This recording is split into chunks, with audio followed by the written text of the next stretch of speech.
Our next speaker is Ebru Dilek. Ebru Dilek was born in Adana, Seyhan on November 8 in 1992. She grew up in Çukurova. She went to Bilfen College and Adana Anatolian High School. At the age 16, she began her university education at Hacettepe, and she graduated from Department of English Language and Literature. After graduation, she also got her pedagogical formation certificate from Hacettepe as well. She worked as an English teacher in a private course for a while, but after a while she decided to pursue an academic career in the field of media and cultural studies. And today she's going to present her paper about Eurocentrism in advertisements.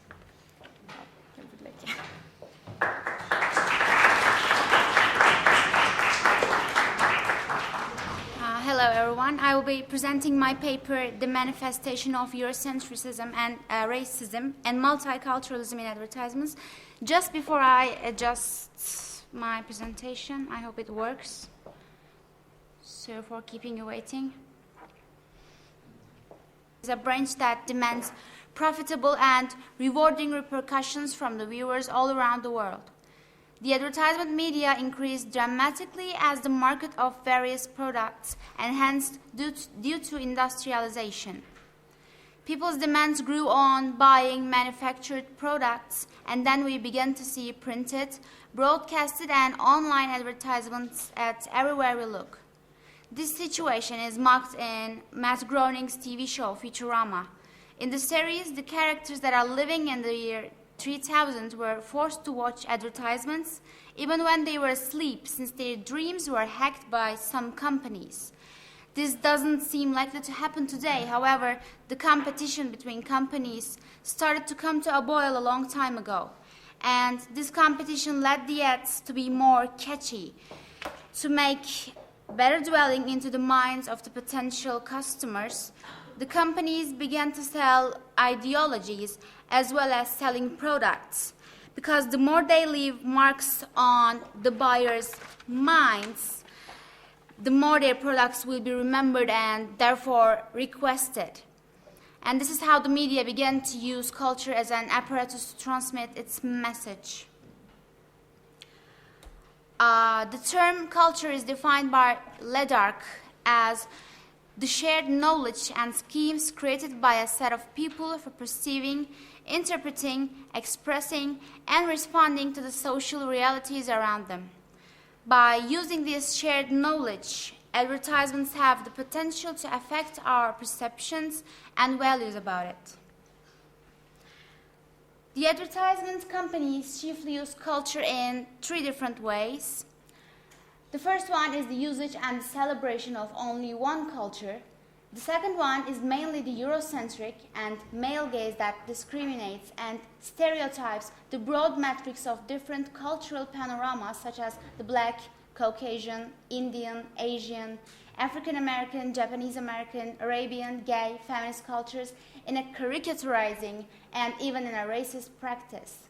And finally, the postmodern polycentric trend adopted by the advertisements that entails political correctness and involves a multiculturalistic point of view. The first approach to be dealt with, is the monocentric approach, which handles the values of only a single culture. The values that are put forward is most certainly belongs to the dominant culture. By doing this, what is aimed is to make the audience feel more as a part of their culture if they buy the product that is being introduced.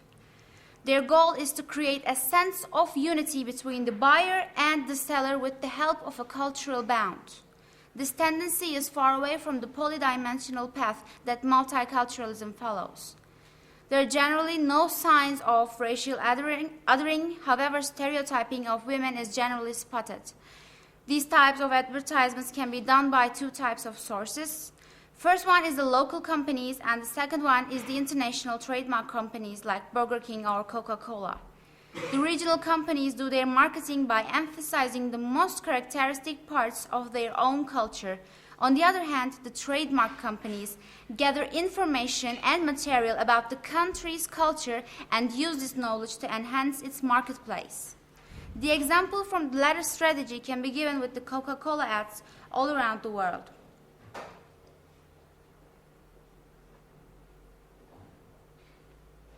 In the company's point of origin, United States, the broadcasts of Coca-Cola are about the country's culture, which contains its national symbols, holidays, and its social structure that has diverse ethnic groups. As you can see from this image, the company used Uncle Sam to give a patriotic message through its product.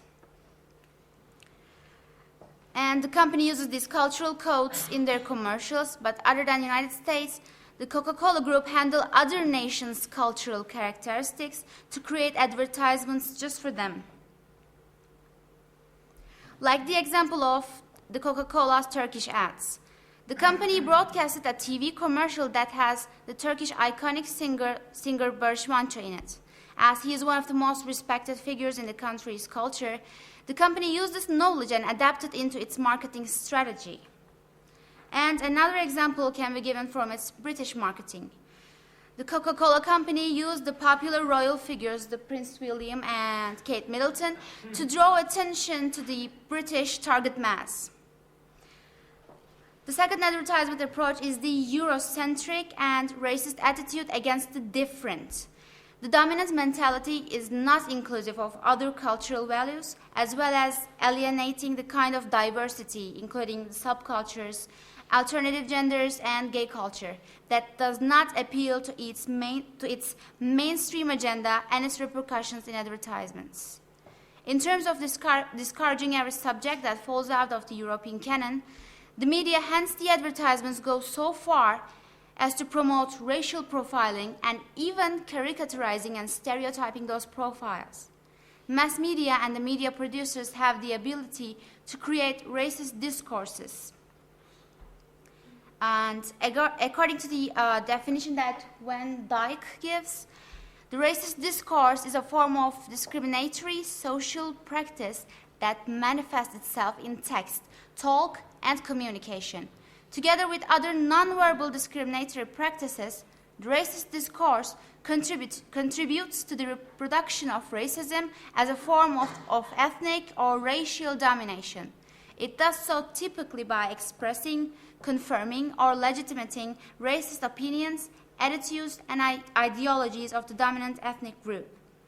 Although there are other racisms elsewhere in the world, the most prevalent and devastating form of racism has historically been European racism against non-European people.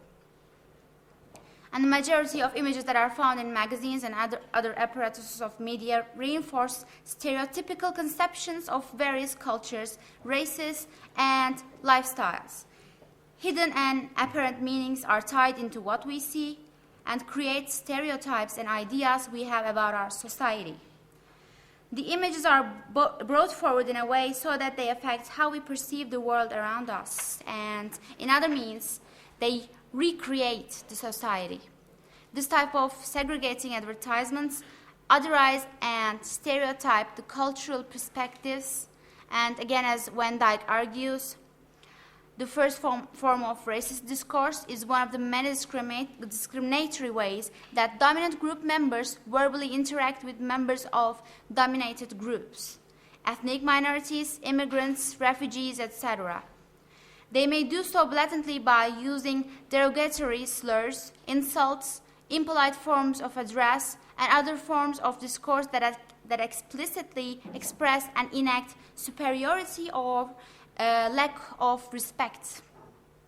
And this attitude was practiced by the dominant gays in advertisements repeatedly, even after the civil rights movement and modernization. Commercials reinforce the images of the people with darker skin being subservient to the Caucasian. And in these examples, the servers are being shown as caricaturized and dominated by the white. For example, in the first picture, you see a Caucasian white girl handing soap to the African girl and saying that, "Why doesn't your mama wash you with fairy soap?" Wow, offensive. And the second picture, the black guy is painting his also black friend with a white paint, as if being black is something that's needed to be covered up. And he also says, see how it covers our black? And at the time period that these ads were broadcasted, they were considered as completely normal and even humorous. They were mostly published at the beginning of the 20th century, but the traces of them can still be seen in today's commercials. Advertisements used a great amount of racial, physical distortions in their campaigns, and the Orientalist discourse has made them build dominance mainly upon the non-European. This approach is the patronizing attitude of the West towards the Middle Eastern, Asian, and African societies. According to the Oriental discourse, the non-European is the submissive and dependent on the Occident, the opposite meaning of the Orient, meaning Western. And mainly focused on blacks, advertisements made fun of their appearances in a way that contains certain cliches and stereotypes.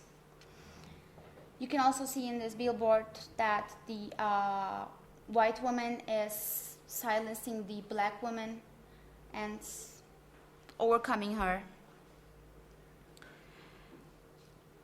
And also the cliche that says that the black people like fried chicken, watermelons can be given as an example, and you can see. And likewise, the stereotyping of the Chinese people, by the way, it's an advertisement by the Rice Council of America, as being skinny, or all the Arabian people as being in favor of terrorism, were used in advertisements too. Also in this picture, the actor is Ashton Kutcher, and he's caricaturizing an Indian guy as being colorful and smiling, I don't know, cheerful, ready to dance in a Pop Chips commercial. And this is definitely a racial profiling and caricaturizing. And it is also adopted in sexist and anti-homosexual ads as well. And TV commercials and advertisements does not reflect the actual roles that women have. They have contributed to the destructive stereotypes by showing women as vulnerable and always doing housework, dependent, unintelligent sex objects, just like the Orientalist approach roles that given to the non-European cultures. They label non-Occident ethnicities as the feminine side and themselves as the masculine side. Also, the gay culture is also misrepresented and caricaturized in these commercials. For example, the fast food chain Chick-fil-A's advertisements are full of hatred against the queer culture, so it doesn't need to be explained, right? Pickles, you know, I'm not going to say the P word, but yeah, male genitalia. However, the emphasis on only one single culture and the racial segregation against the black Americans began to be replaced by the multicultural tendency, especially after the civil rights movement, as Sinclair stated.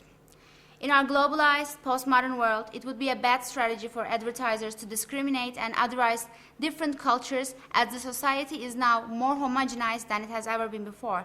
This is why the progression of multiculturalism in the European and neo-European cultures, such as United States, Canada, and Australia, mass media and in advertisements began to show itself.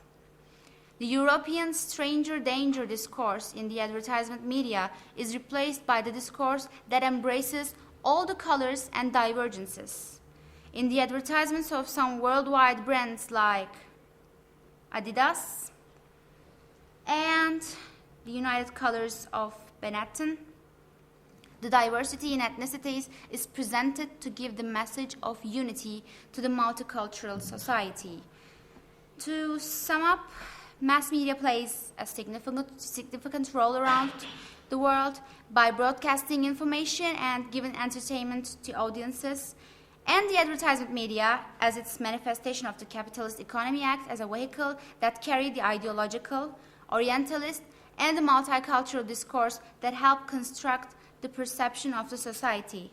And I would like to end my presentation with a quotation by Grossberg, Guartella, and Whitney.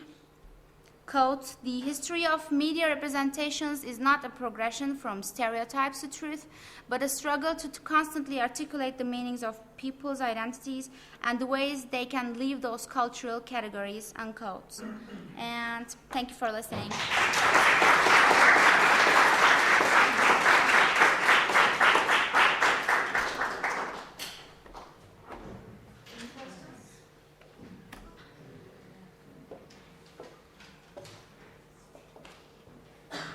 Any questions? Yep.